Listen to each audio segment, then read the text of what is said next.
Hi guys, welcome to Food Fantasy World. Today we are making French cheese toast. Bread, ketchup 1 tablespoon, spread, mozzarella cheese,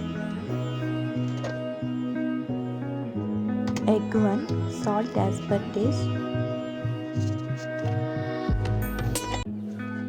paprika powder half pinch, whisk well.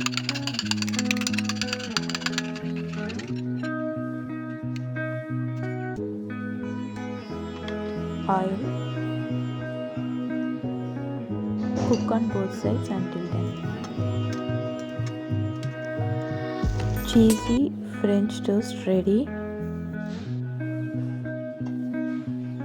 Cheesy French toast, peanut butter crackers,